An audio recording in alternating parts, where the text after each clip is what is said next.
Tidak ada manusia yang sempurna. Semua manusia pasti pernah berbuat kesalahan, baik kesalahan kecil maupun kesalahan besar. Jadi sudah seharusnya kita saling memaafkan satu sama lain. Kesalahan kecil mungkin cenderung lebih mudah buat dimaafin. Tapi kalau kesalahan besar mungkin susah ya buat dilupain dan bahkan dimaafin. Tapi gimana kalau kesalahan yang dilakuin itu cenderung aneh? Seperti yang terjadi pada 5 kesalahan pada kasus ini.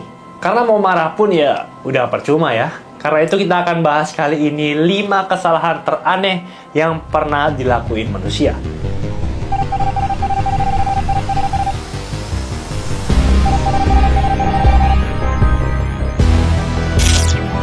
Juli 2013, seorang sipir penjara ditugaskan untuk mengawal seorang narapidana keluar dari selnya. Narapidana itu adalah Cornelius Mike Anderson, seorang narapidana yang dicalwakan bebas dari hukuman penjara selama 13 tahun yang dijatuhkan hakim kepadanya. 13 tahun lalu, dirinya terbukti bersalah terlibat dalam kasus perampokan bersenjata yang dilakukannya kepada seorang manajer restoran di pinggiran kota St. Louis, Amerika Serikat. Ia pun harus menerima konsekuensi atas perbuatannya itu. Namun alangkah terkejutnya sang sipir saat menyadari bahwa tak ada narapidana bernama Mike Anderson di sel tersebut. Mereka akhirnya juga menyadari bahwa bahkan tak pernah ada seorang narapidana bernama Mike Anderson yang dikurung di penjara itu. Mike Anderson ternyata tak pernah dipenjara. Kesalahan ini bermula pada 13 tahun yang lalu, tepatnya pada tahun 2000. Cornelius Mike Anderson baru saja menerima vonis penjara selama 13 tahun karena kejahatan yang telah ia lakukan. Secara jelas ia terbukti bersalah merampok seorang manajer restoran menggunakan senjata api. Tetapi setelah melalui segenap proses penangkapan, persidangan, hingga akhirnya penjatuhan vonis tersebut, Mike tak pernah dikirim ke penjara. Pihak administrasi ternyata tak pernah menerbitkan surat perintah untuk memenjarakan Mike. Mike sendiri bahkan bingung kenapa kasusnya seakan ditelantarkan begitu saja. Ia bahkan sempat menanyai pengacaranya tentang hal itu. Tetapi sang pengacara hanya mengatakan kalau ini adalah sebuah kesalahan dan ia akan mencari tahu sebabnya. Hari demi hari, bulan demi bulan, hingga tahun demi tahun telah berlalu. Namun tak ada yang pernah menjemputnya. Mike juga tidak berusaha untuk menghilang atau menyembunyikan identitasnya. Ia hanya menjalankan hari-hari seperti biasanya. Di tahun-tahun tersebut pun ia menjadi warga yang taat akan hukum. Bahkan dalam kurun waktu 13 tahun itu, ia telah menikah, bercerai, kemudian menikah lagi dan kini punya 3 anak angkat dan 3 anak tiri. Ia juga beberapa kali berganti pekerjaan. Ia melatih tim football pemuda di Webster Grove. Ia juga menjalankan 3 bisnis konstruksi dan ia juga menjadi pelayan di gereja dekat rumahnya. Mike sendiri sudah berbeda dari pribadinya 13 tahun yang lalu. Otoritas penjara pada akhirnya menyadari kesalahan yang telah mereka lakukan selama ini.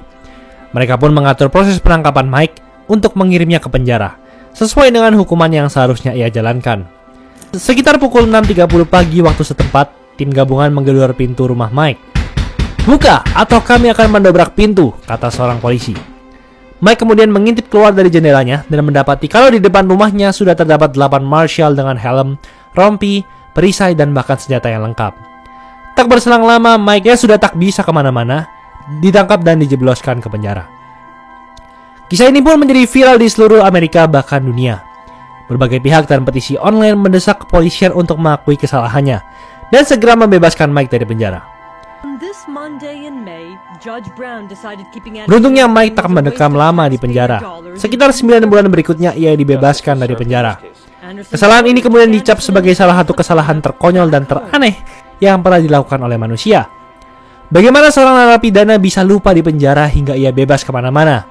Pihak penjara pun bisa dikatakan cukup beruntung ya, karena orang yang lupa mereka kurung berubah 180 derajat dan menjalani hidup yang baik.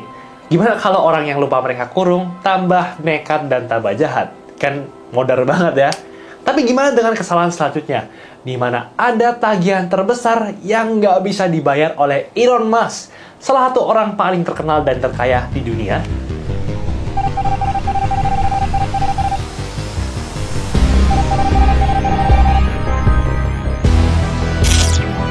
Program komputer biasanya sangat jarang melakukan kesalahan. Program komputer didesain sedemikian rupa untuk dapat membantu manusia dan meminimalisir human error.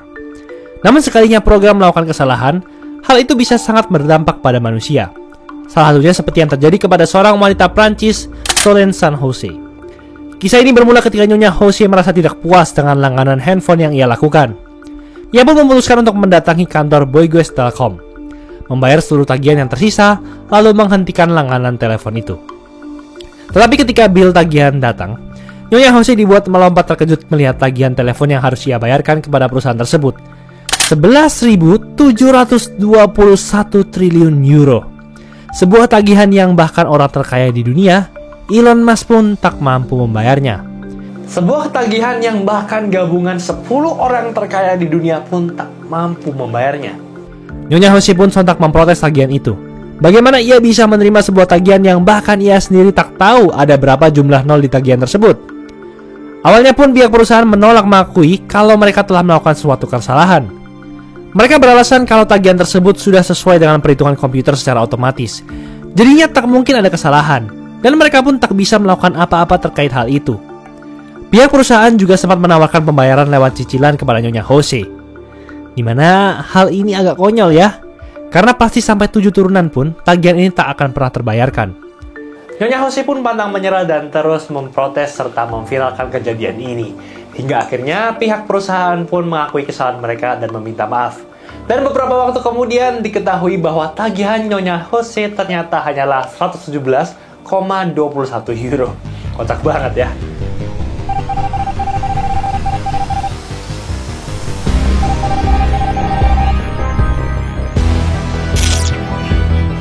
Jessica Cabot merupakan seorang wanita asal Vancouver, Kanada. Sebagai anak yang terlahir sebagai tunanetra, ia sudah terbiasa untuk melakukan segala sesuatu tanpa bantuan indera penglihatan. Termasuk pergi ke bandara, memasuki pesawat, dan terbang sendirian menuju tempat yang dituju. Tentunya dengan bantuan pramugari.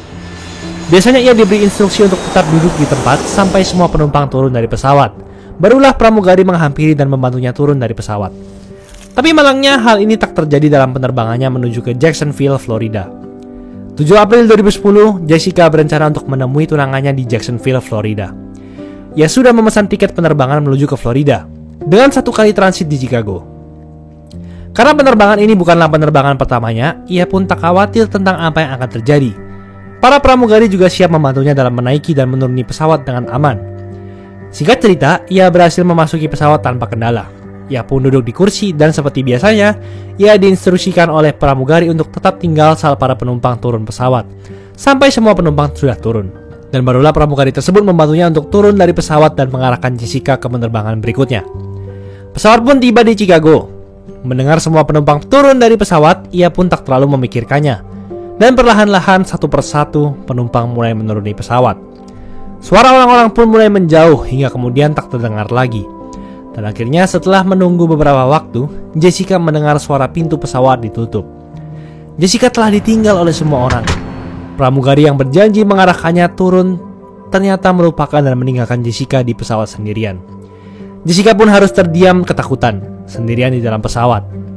Beruntungnya beberapa menit kemudian salah satu kru maintenance menemukan Jessica di dalam pesawat.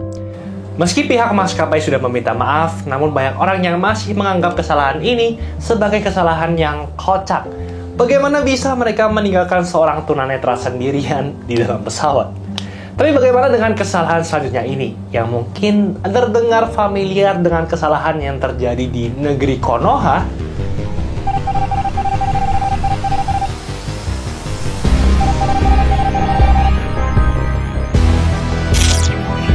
Waktu sudah berlalu selama 6 tahun semenjak Rene Lima Marin dibebaskan dari penjara. Kini Lima Marin sudah sepenuhnya meninggalkan kehidupan lamanya yang kelam. Memikul tanggung jawab sebagai seorang suami dan ayah dari 2 anak laki-laki, membuatnya tidak bisa dan tak ingin berhubungan dengan kejahatan lagi. Setiap harinya ia bekerja dengan giat dari rumah ke rumah menawarkan kupon dan jasa pemasangan pintu dan jendela. Kini bahkan ia aktif di gereja dan melatih tim sepak bola amatir. Tetapi meski telah hidup lurus dan tak terlibat lagi dengan kejahatan, pada Januari 2014, ia diborgol dan ditangkap kembali oleh tim kepolisian. Rene Lima Marin memang tidak melakukan kejahatan apapun. Yang dilakukannya hanyalah dibebaskan dari penjara lebih cepat, yaitu 90 tahun lebih cepat. Hal ini bermula sekitar 14 tahun sebelumnya. Lima Marin yang kala itu berusia 20 tahun bersama dengan seorang pria lainnya terbukti melakukan perampokan bersenjata kepada 2 toko Aurora Videos. Sambil mengarahkan pisau ke para karyawan toko, Lima Marin memerintahkan mereka untuk mengosongkan uang dari dalam brankas dan kemudian merampoknya. Dengan bukti yang kuat, hakim pun menjatuhi Lima Marin dengan 8 pasal berlapis dengan total kurungan penjara 98 tahun. Ia pun harus menjalani hukuman yang mungkin harus ia jalani sampai seumur hidupnya itu. Usia 20 tahun ditambah 98 tahun kurungan penjara. Sepertinya ia akan menghabiskan seluruh waktunya hingga ia meninggal di sana. Tetapi di tahun ke-8 hukumannya, tepatnya pada 2008, tiba-tiba ia dibebaskan secara bersyarat tanpa alasan yang jelas. Ia pun bingung, namun sadar kalau para polisi telah melakukan kesalahan administrasi sehingga ia dibebaskan. Tetapi mendengar perintah polisi untuk keluar dari sel penjara, tentu ia tak menolak hal tersebut.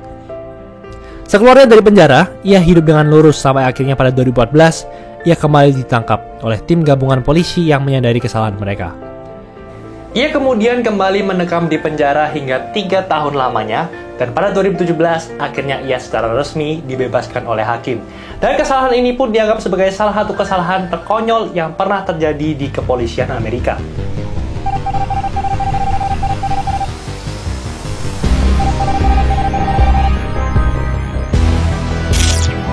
Karyawan dipekerjakan oleh perusahaan untuk membantu perusahaan tetap berjalan dan memperoleh keuntungan.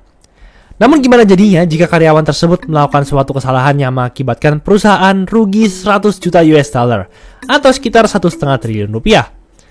Hal itulah yang terjadi pada seorang trader yang berbasis di Tokyo ini. Kejadian ini bermula ketika seorang trader mendapat tugas untuk menjual 6 lembar saham perusahaan seharga 610.000 yen di pasar modal Jepang. Saham itu sendiri merupakan saham milik salah satu perusahaan periklanan internasional yang berbasis di Jepang. Perusahaan itu berencana untuk menjual sebagian saham perusahaan ke publik. Karena itu pun mereka menugaskan seorang trader untuk mengajukannya di pasar modal. Tapi bukannya menjual 6 lembar saham seharga 610.000 yen, trader tersebut melakukan kesalahan dan menjual 610.000 lembar saham seharga 6 yen saja. Kesalahan itu pun tak ia sadari hingga permintaan penjualan ini terilis ke publik. Tak menunggu waktu lama, saham itu ludes terjual ke publik. Saham seharga triliunan rupiah terjual dengan harga beberapa ratus rupiah saja di pasar modal. Saat ia menyadari kesalahannya, pihak Tokyo Stock Exchange tak dapat melakukan apa-apa lagi. Transaksi sudah terjadi dan mereka tak dapat membatalkannya. Perusahaan pun terpaksa melakukan buyback dengan harga pasar. Dan karena kesalahan ini, perusahaan tersebut merugi hingga 1,5 triliun rupiah. Parah banget ya kesalahannya.